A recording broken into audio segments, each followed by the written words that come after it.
कंगना के ऊपर यही मीडिया हाउस सवाल कर रही थी उनके कैरेक्टर को लेकर के, उनके ड्रग्स में जब वो ड्रग लेकर किसी पार्टी में जब वो झूम रही थी, नाच रही थी, और वो जब वीडियो वायरल हुआ था और ये पूरा समाज उनके ऊपर सवाल खड़ा कर रहा था, तो यही नारीवादी लोग, महिला लोग उनके समर्थन में खड़े हुए और आज उसी मतलब लोगों के खिलाफ में वो आवाज उठा रही है। तो ये शर्मनाक है। कह रही हैं कि हाउस वाइफ ऐसी महिलाएं कभी नहीं बन सकती हैं, ऐसी लड़कियां। मतलब ये चाहते हैं कि महिलाएं घर के अंदर बंद रहे, महिलाएं अपने हाथ की चूड़ियां तोड़कर जब सड़क पर मुट्ठी बांध के जब खड़ी होंगी, तो जो ऐसी जो तानाशाही सरकार है, जो महिला विरोधी सरकार है, ये डरेगी। प्रोटेस्ट में जो जेन जी महिलाएं गई थी, उनका जो वीडियो भी देख के उन्हें जो घिन आती है। सत्ता का अहंकार जो है जेन जी ने ही चूर किया, तो जो चूर किया अहंकार, ये इनको बुरा लग रहा है। ऐसी महिलाओं को एकदम बर्खास्त करना चाहिए, इनको इस्तीफा देना चाहिए अपने पद से। आप जो अलग अलग तरीके से धर्म के नाम पे, महिलाओं के नाम पे जो नैरेटिव पैदा करती हैं, इस जेन जी आंदोलन ने आपके नैरेटिव को तोड़ा है। और आप जान लीजिए कंगना रनौत जी, अभी तो मतलब उनको एजुकेशन मिनिस्टर को इस्तीफा देना पड़ा था, प्रधान जी को, अब आपकी भी बारी आ सकती है। भाजपा की सांसद कंगना रनावत ने न्यू जनरेशन की महिलाओं को गटर छाप कहा है कि उन्हें नशा शराब करने की जो है, पीने की आदत है, यौन संबंध बनाना जो है अपनी आजादी समझती हैं। ऐसी महिलाएं कभी जो है हाउसवाइफ नहीं बन सकती है। बहुत सारी बातें उन्होंने कही। हमारे साथ कांग्रेस की दो नेत्री आपको फ्रेम में दिख रही होंगी, एक शैली विनोद है, एक भाग्य भारती जी है। लगातार महिलाओं के मुद्दे पे जो है मुखर होकर बोलती हैं। पहले शैली विनोद जी से बातचीत करेंगे, कैसे देख रही हैं भाजपा के सांसद का बयान को? देखिए, भाजपा जो पार्टी है वो एक रूढ़िवादी पार्टी है, मैं कहूंगी। मैं उसको राइट विंगर भी नहीं बोलती हूँ कि दक्षिणपंथी। ये लोग पितृ सत्ता में विश्वास करते हैं। ये पार्टी, जो भी पार्टी पितृ सत्ता में विश्वास करती है, जो लोग भी, वो महिलाओं को दोयम दर्जे का नागरिक मानते हैं और जो मेल है उनको सुपीरियर मानते हैं। तो इनका जो भी कमेंट रहेगा, जो भी इनकी बातचीत होती है, वो वैसी रहेगी जो महिला को बैड लाइट में दिखाती है। तो कंगना जी जिस पार्टी से उसी विचारधारा को, उसकी विचारधारा को रिप्रेजेंट कर रही हैं। वो, उनको ये नहीं समझ में आ रहा है कि वो भी इस पार्टी में आई हैं, उनको भी लोग उल्टी सीधी बातें कह सकते हैं, जिसका मैं विरोध करती हूँ एज अ कांग्रेसी। कि किसी पर पर्सनल आक्षेप करना गलत बात है। कोई भी महिला अगर किसी जगह पे पहुंची है या कुछ करी है, तो इसका मतलब ये नहीं है कि उसने कोई, वो मॉरली गलत है या मॉरली हाई है। ये बात जो है बिल्कुल रूढ़िवादी पार्टी को रिप्रेजेंट करती है। और मैं शुरू से कहती हूँ कि ये जो पार्टी है भारतीय जनता पार्टी, वो महिलाओं के लिए बिल्कुल ठीक नहीं है। हर महिला जो है एक प्रकार से दलित होती है, हर महिला दलित है। हम लोग अब सवर्ण और अवर्ण में बांटते हैं महिलाओं को। हर महिला जो है उसको ये समझना चाहिए कि संविधान उसको शक्ति देती है, और जो पार्टी संविधान की बात करेगी, महिलाओं को उसी पार्टी से जुड़ना चाहिए। नहीं तो कंगना रनावत जी जैसे जो लोग हैं महिलाओं को रन डाउन करती रहेंगी। ये बहुत अनफॉर्चुनेट है कि आप महिला होकर के महिला को रन डाउन करते हैं। कह रही प्रोटेस्ट में जो जेन जी महिलाएं गई थी, उनका जो वीडियो भी देख के उन्हें जो घिन आती है, शर्म आती है। देखिए, तो यही बात जेनजी वाले भी बोल सकते हैं कि हमें जो है कंगना रनावत जी का वीडियो देख करके घिन आती है या बुरा लगता है। तो ये तो कोई भी बोल सकता है। देखिए, जेनजी वाले हैं वो हम लोगों से स्मार्टर जनरेशन है। तो मैं ये नहीं कहूँगी कि मैं जिस जनरेशन की हूँ वही सबसे परफेक्ट है, ये बहुत बुढ़ों वाला अप्रोच है। तो मैं कहूँगी कि जेनजी जो हैं उनमें वो तर्कपूर्ण है, उनमें तार्किक चिंतनशीलता है, और एक तार्किक चिंतनशीलता जो है वही व्यक्ति को जीवंत बनाता है। हमारी कांग्रेस जो पार्टी है और हमारे जो नेता विपक्ष हैं श्री राहुल गांधी जी, यही तो बात कर रहे हैं कि भाई सोचो समझो, अगर हम भी सही नहीं लगे तर्कपूर्ण चिंतनशीलता के बाद, तो हमें भी रिजेक्ट कर दो। लेकिन आप किसी चीज को ऐसे एक्सेप्ट और रिजेक्ट नहीं करो, पहले सोचो। तो जेनजी वाले जो हैं, ये जो हैं, इनका मुझे अच्छा लगा कि इतना भी नहीं सहते जाए कि सह करके कि आप गलत चीज को एनकरेज करें। उन्होंने घुटनों के बल पर जेनजी ला दिया लोगों को। और राहुल गांधी जी का ये वर्षों का प्रयास है, 2024 से ही, ये कोई नई बात नहीं है। वो स्टूडेंट्स को मोबिलाइज कर रहे हैं, जाकर भले मीडिया नहीं दिखा रहा है, आप लोग जैसे अल्टरनेट मीडिया दिखाते रहे हैं, लेकिन राहुल गांधी जी कर रहे, तो ये देखने को मिला। अब जेन अल्फा का भी कल मैं देख रही थी कि वो निकल करके आए हैं और बोल रहे हैं कि भाई हमारे साथ गलत मत करो। तो कहने का मतलब है कि जो भी कंगना जी बोली है वो हाईली रिग्रेसिव है, बहुत ही आपत्तिजनक है, महिलाओं को रन डाउन करने वाला है, और ऐसी बातें बिल्कुल नहीं होनी चाहिए, इसका विरोध होना चाहिए।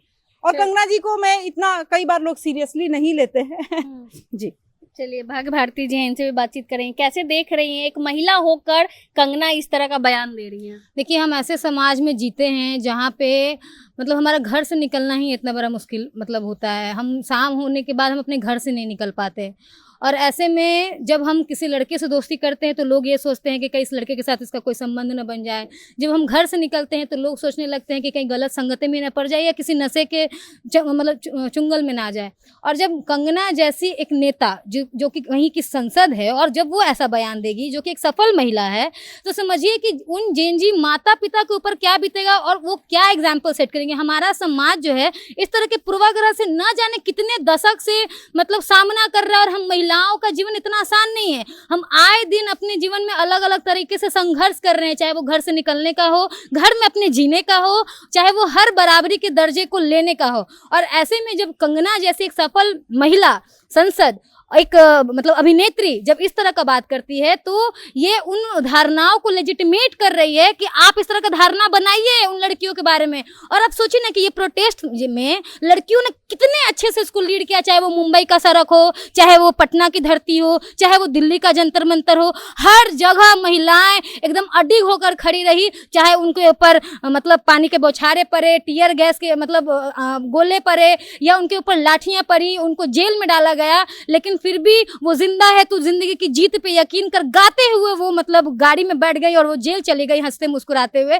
तो ये कहीं ना कहीं ये सरकार जो है, जो महिला विरोधी सरकार है, मैं साफ तौर पे कहूंगी कि ये महिला विरोधी सरकार है। और ये डर रही है कि जो आधी आबादी जो शुरू से इनका प्रचलन रहा है, चाहे वो कुलदीप सेंगर हो, रेवन्ना रेड्डी हो, या तमाम वैसे बलात्कारियों की ये पार्टी है। और ये जानते हैं कि अभी भी जो शिक्षा मंत्री मतलब इस्तीफा पड़ा, और इसमें जो प्रहलाद जोशी जो बने हैं नए आरएसएस के एक नए एजुकेशन मिनिस्टर, तो ये इनका भी साइड कर देखे ना कि बिल्किस बानो के जो भी रेपिस्ट थे जब वो बाहर आते तो उनके समर्थन में वो खड़े आपको दिख रहे हैं। तो ऐसे लोगों का ये एग्जाम्पल सेट कर रहा है। और कंगना जी जो बात कर रही है, तो हम उनसे बस मतलब उनसे सवाल करेंगे कि पितृ सत्तात्मक जो सोच है, ऐसा नहीं है कि सिर्फ मर्दों के अंदर, वो महिलाओं के अंदर भी होता है। और मुझे वो दौर याद आ रहा है जब मैं बहुत छोटी थी और कंगना के ऊपर यही मीडिया हाउस सवाल कर रही थी उनके कैरेक्टर को लेकर के, उनके ड्रग्स में जब वो ड्रग लेकर किसी पार्टी में जब वो झूम रही थी, नाच रही थी, और वो जब वीडियो वायरल हुआ था और ये पूरा समाज उनके ऊपर सवाल खड़ा कर रहा था, तो यही नारीवादी लोग, महिला लोग, नारीवादी जैसे बहुत सारे व्यक्ति उनके समर्थन में खड़े हुए, और आज उसी मतलब लोगों के खिलाफ में वो आवाज उठा रही है। तो ये शर्मनाक है। और कंगना जी के बारे में हम यही कहेंगे कि ऐसी महिलाएं जो है ये गलत एग्जाम्पल है हमारे सोसाइटी में। और ये इनकी जैसी महिलाएं जो है ना, जब हम 10 कदम आगे बढ़ाते हैं अपने आज़ादी की ओर, तो ऐसी महिलाएं हमें 5 कदम पीछे की तरफ खींचती है। और मुझे लगता है कि ऐसी महिलाओं को एकदम बर्खास्त करना चाहिए, इनको इस्तीफा देना चाहिए अपने पद से। और हम बस यही बीजेपी से सवाल करते हैं कि लगातार अलग अलग तरीके से आपसे महिला विरोधी बातचीत होता रहा है। जब आपकी मतलब एक महिला संसद जब इस तरह का टिप्पणी कर रही है, तो हम मोदी जी से, अमित शाह से ये हम दरखास्त करेंगे कि आप कहिए कि आपका ये ऑफिशियल बयान है जो कंगना ने जेनजी लड़कियों के ऊपर ये जो कमेंट किया है। और ये एक लड़कियों पे नहीं, भारत की उन सारी लड़कियों पे कमेंट है जो कहीं ना कहीं अपने घर में बैठ के मतलब कोशिश कर रही है पढ़ने का, लिखने का, या कहीं ना कहीं अपने जीवन में संघर्ष कर रही है। उन सब के आजादियों पर चोट है। और हम कहेंगे कि आप जारी कीजिए कि ये आपका ऑफिशियल बयान है, और अगर ऑफिशियल बयान नहीं है तो आप कंगना रनौत जी को बर्खास्त कीजिए। अच्छा, कह रही हैं कि हाउसवाइफ ऐसी महिलाएं कभी नहीं बन सकती हैं, ऐसी लड़कियां। मतलब ये चाहते हैं कि महिलाएं घर के अंदर बंद रहे। जब महिलाएं, देखिए हम फिर से कहेंगे कि ये सड़क जब सुनसान होगी ना तो संसद आवारा होगा। और महिलाएं अपने हाथ की चूड़ियां तोड़कर जब सड़क पर मुट्ठी बांध के जब खड़ी होंगी, तो जो ऐसी जो तानाशाही सरकार है, जो महिला विरोधी सरकार है, ये डरेगी और ये थरथरा रही है, ये कांप रही है, क्योंकि इनको पता है कि ये महिलाएं जो चूल्हा चौका कर रही है, अगर ये सड़क पर आकर हमारे खिलाफ आंदोलन करने लगे, आवाज उठाने लगे, तो हमारा सरकार गिर जाएगा। और इसी वजह से वो इस तरह का जानबूझकर हमारे ऊपर ये चोट कर रही है कि कहीं हम उसी साजिश के तहत फिर से घर में बंद हो जाएं। हमारा जो जगह बनाया गया है इस पितृ सत्तात्मक सोच के द्वारा कि हमारा घर में जगह है, हमारा बच्चा पैदा करने का हम मशीन है, इसी सोच को वो स्थापित करने की कोशिश कर रही है। और हम उनसे कहना चाहेंगे कि आपका ये सोच अब नहीं चलने वाला है। आप जो अलग अलग तरीके से धर्म के नाम पे, महिलाओं के नाम पे जो नैरेटिव पैदा करती हैं, इस जन आंदोलन ने आपके नैरेटिव को तोड़ा है। और आप जान लीजिए कंगना रनौत जी, अभी तो मतलब उनको एजुकेशन मिनिस्टर को इस्तीफा देना पड़ा था, प्रधान जी को, अब आपकी भी बारी आ सकती है। तो आप मतलब सतर्क रहिए और इन तरह के बचकाने बयानों से मतलब अपने आप को बचा के रखिए। शैली जी, आखिरी सवाल रहेगा, वो परवरिश पे भी सवाल उठा रहे हैं कि जेन जी की परवरिश पे, कौन इनको जन्म दे रहा है, कैसी परवरिश हुई है इनकी। देखिए हर समय जो भी जनरेशन होती है तो उसमें कुछ जो लोग होते हैं वो ब्राइट होते हैं, कोई कम ब्राइट होते हैं। तो हर जनरेशन में कुछ कमियां होती हैं, कुछ कमियां और कुछ बहुत अच्छाइयां होती है। तो मैं ये कहूँगी कि ये जो प्रेजेंट जनरेशन है मेरे ख्याल से स्मार्ट जनरेशन है।